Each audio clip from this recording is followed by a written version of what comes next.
Hi hello నమస్తే, నేను మీ వాసుదేవన్.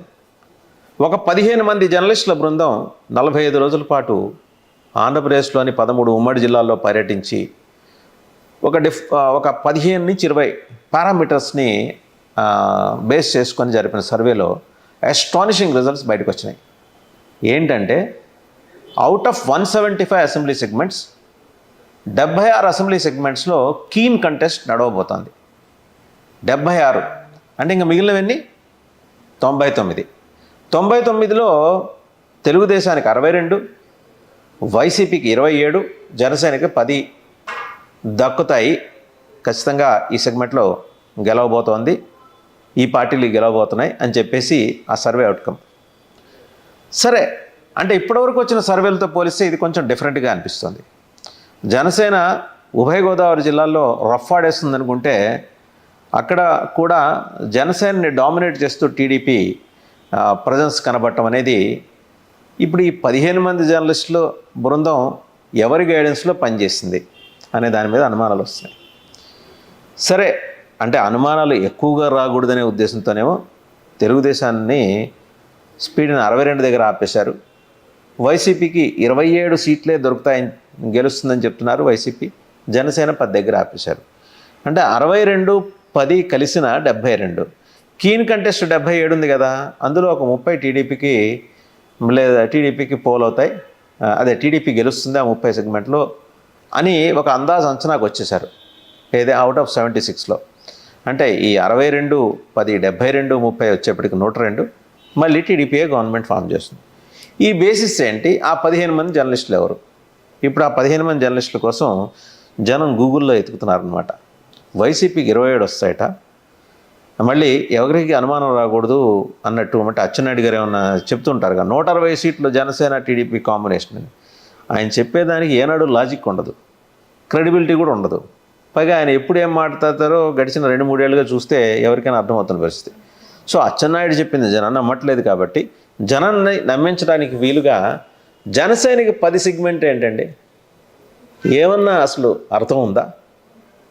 ఉభయ గోదావరి జిల్లాలో 34 సెగ్మెంట్లో కనీసం 25 సెగ్మెంట్ జనసేన గెలుచుకుంటుంది. ఆయన ఎవరో చెప్పారని కాదు, కానీ పెద్ద ఒక ఆయన ఉంటారు, చేగొండ హర్రామజోగి గారు.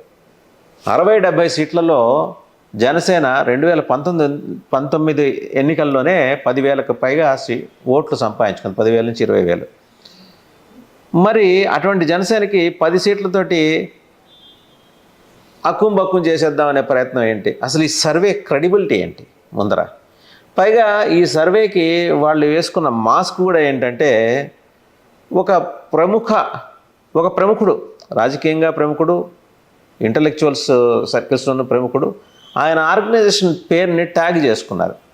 తీరా మోసా ఆయనతో ఫోన్లో మాట్లాడితే పేరు నేను చెప్పలేనండి, సంస్కారం కాదు, వారు చాలా గౌరవప్రదమైన వృత్తి వారి ప్రవృత్తి కూడా అంతే, చాలా హుందాగా రాజకీయం నడిపిన వారు పూర్తిగా రాజకీయవేత్త కాదు, అలాగని పూర్తిగా అకాడమిషియన్ కూడా కాదు. ఆయన చాలా ఇంటలెక్చువల్ బేస్ ఉన్నవారు. వారి సంస్థ పేరు పెట్టుకుని ఈ 15 మంది జర్నలిస్టుల బృందం ఈ సర్వేని లీక్ చేసిందనమాట.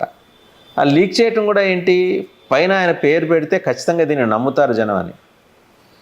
అంటే టీడీపీ చేస్తున్న అటెంప్ట్స్ ఎట్లా ఉంటున్నాయనే దానికి ఇది ఒక నిదర్శనం.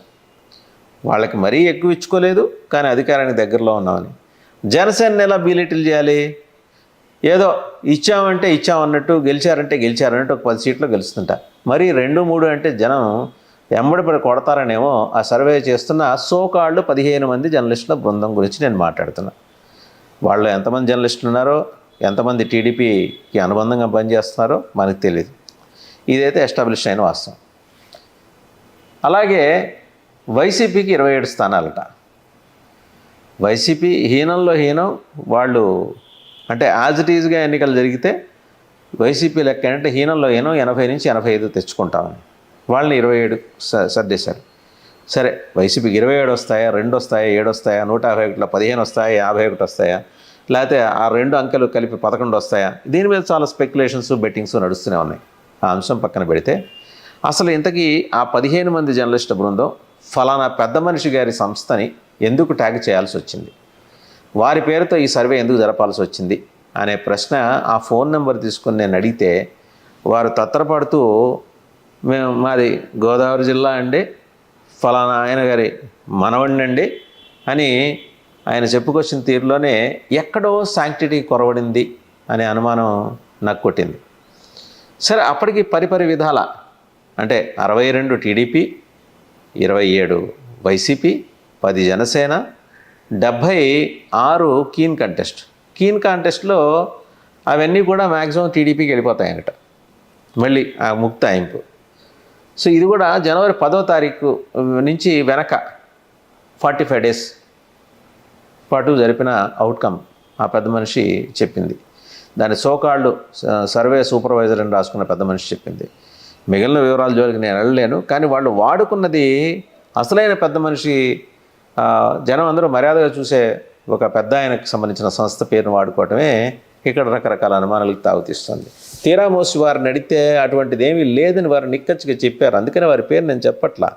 వారు చాలా గౌరవప్రదమైన జీవనం గడుపుతున్నారు. వారిని అనవసరమైన వివాదాలకు లాగటం నాకు ఇష్టం లేదు కాబట్టి వారి పేరు నేను చెప్పదలుచుకోలేదు, చెప్పను కూడా. చాలామంది ఆడియన్స్కి వారెవరు ఈ పాటికి అర్థమై ఉంటుంది. అర్థం కాకపోయినా నిదానంగానే అర్థం చేసుకోగలరు. నేననేది ఏంటంటే, జనసేన ఉప్పెనలాగా విరుసుగుపడుతుంటే ఇండిపెండెంట్గా పోటీ చేస్తే 45 నుంచి 50 స్థానాలు తక్కువలో తక్కువ జనసేన గెలుచుకునే అవకాశాలు ఉంటే, ఈ లాజిక్ని, ఈ రీజనింగ్ని ఎలా ప్రజల్లోకి తీసుకురావాలని టీడీపీ చేస్తున్న విశ్వ ప్రయత్నాలు మరోసారి బళ్ళున బయటపడ్డాయి.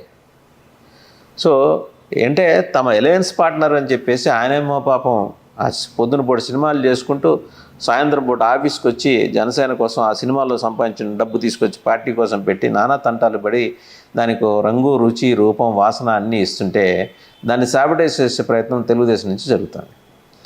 లేకపోతే జనసేనకి 10 అంటే మీ స్థాయి ఇంతే, పైగా ఉభయ గోదావరి జిల్లాలో వాళ్ళు ఎక్కడ ఎక్కువ సీట్లు అడుగుతారేమో అని చెప్పేసి ఆ సర్వే ద్వారా జనసేనని సైకలాజికల్గా జనసేన మైండ్ సెట్ని దెబ్బ కొట్టే ప్రయత్నం అయితే చేస్తున్నారనేది మనకి దీన్ని బట్టి అర్థమవుతుంది. సో ఈ రకంగా ఉంటే తెలుగుదేశం 62. సో వాళ్ళు జాగ్రత్త పడ్డారు. మరి అచ్చెన్నాయుడు చెప్పినట్టు 120 అని కాకుండా పైగా 122, 160, 170 ఫిగర్ చెబితే ఇది అచ్చెన్నాయుడు చేయించేశాడని చెప్పేసి అనుమానం వస్తుందని చెప్పేసి, అనుమానం కాదు నమ్మకం కలుగుతుందని చెప్పేసి జాగ్రత్త పడి 62 దగ్గర పెట్టి కీన్ కంటెస్ట్ 76, నువ్వానే అనే నియోజకవర్గాలు 76, అందులోంచి 30 ఎలాగూ తెలుగుదేశం గెలుచుకుంటుందని. తెలుగుదేశం మొత్తానికి ఏంటంటే ఒక డిఫరెంట్ స్ట్రాటజీ ప్లే చేస్తోంది లేదా చేస్తున్నానని అనుకుంటోంది. అసలు స్ట్రాటజీ ధీర గంభీర అనే టైటిల్ చంద్రబాబు నాయుడు గారికి ఇవ్వాలి. అన్ని స్ట్రాటజీలు, అన్ని ఎత్తుగడలు ఆయనకి. ఇవన్నీ ఉండగా ఒక పక్క రాబిన్ శర్మని తీసుకొస్తారు, కాసేపు ప్రశాంత్ కిషోర్తో మాడతారు. నిన్నటిదాకా దుష్టుడు, దుర్మార్గుడు, దావుద్ ఇబ్రహీం అని దూషించిన తెలుగుదేశానికి ఈరోజు ప్రశాంత్ కిషోర్ అవధూత అయిపోయాడు, చిరంజీవి స్వామి అయిపోయాడు, ఇంకో వాట్ నాట్ ఎవ్రీథింగ్. దేశంలో ఉన్న గొప్ప గొప్ప మఠాధిపతులు, పీఠాధిపతుల జాబితాలోకి వెళ్ళిపోయాడు. తెలుగుదేశం ఈ తరహా ట్రిక్స్ చేయటం వల్ల ఏంటంటే అన్పాపులర్ అవుతుంది. నిజాయితీగా తెలుగుదేశం తరఫున చేయించుకున్న సర్వే అని చెప్పి జనంలోకి వస్తే ఎక్కువ జనం హర్షిస్తారు, లేదు బ్రహ్మాండంగా చేశారని. ఇంకా చాలా జాగ్రత్తగా చూస్తుంటే తెలుగుదేశానికి టఫ్, ఎప్పటికైనా గొంతులో ఎలక్కేలాగా అడ్డుపడే టఫ్ లీడర్స్ వాళ్ళు ఓడిపోబోతున్నారు, లేకపోతే కీన్ కంటెస్ట్ అని చెప్పేసి. దెందులూరు కానీ ఇంకొక నియోజకవర్గం కూడా చూశాను, చాలా గట్టి లీడర్స్. సో ఓడిపోబోతున్నారు. అలాగే ఎప్పటి నుంచో పార్టీని నమ్ముకొని గెలుస్తూ వస్తున్న నిజంగా ప్రజా జీవితంలో ఉన్న వృద్ధ నాయకులు అయినప్పటికీ వాళ్ళు ఓడిపోబోతున్నారు. నేను యనమల రామకృష్ణ గురించి మాట్లాడట్లా, కిమిడి కళాంకట్ట వీళ్ళు కాదు, నిజంగా ప్రజాజీవనంలో ఉన్న వాళ్ళు ఉన్నారు తెలుగుదేశం పార్టీలో. వాళ్ళు ఎన్టీఆర్ పేరు చెప్పుకొని ఏదో ఇన్నాళ్ళు సినిమా నడిపిస్తారు, వాళ్ళ గురించి నేను మాట్లాడట్లా. ప్రజాజీవనంలో ఉండి వృద్ధాప్యంలో కూడా ఖచ్చితంగా నిలబడితే గెలుస్తారని నమ్మకం ఉన్న ఓపెన్గా మాట్లాడే సిట్టింగ్ ఎమ్మెల్యేలు, టీడీపీ ఎమ్మెల్యేలు వాళ్ళు ఓడిపోతారని చెప్పేసి ఆ సర్వేలో. ఇదంతా కూడా ఏంటంటే సర్వేని జాగ్రత్తగా నిశ్చితంగా పరిశీలిస్తే అర్థమవుతున్న విషయం. So it is up to the audience. అంటే ఈ సర్వే ఎవరు చేయించారు, చేయించిన దాంట్లో తెలుగుదేశానికి 62 ఎలా వచ్చాయి, వైసీపీకి 27 వచ్చాయి, జనసేనకి మరీ ఘోరంగా 10 ఎలా వచ్చినాయి. పైగా కీన్ కంటెస్ట్ 76. చూద్దాం అది కీన్ కంటెస్టా లేకపోతే తెలుగుదేశానికి ఫీస్టా.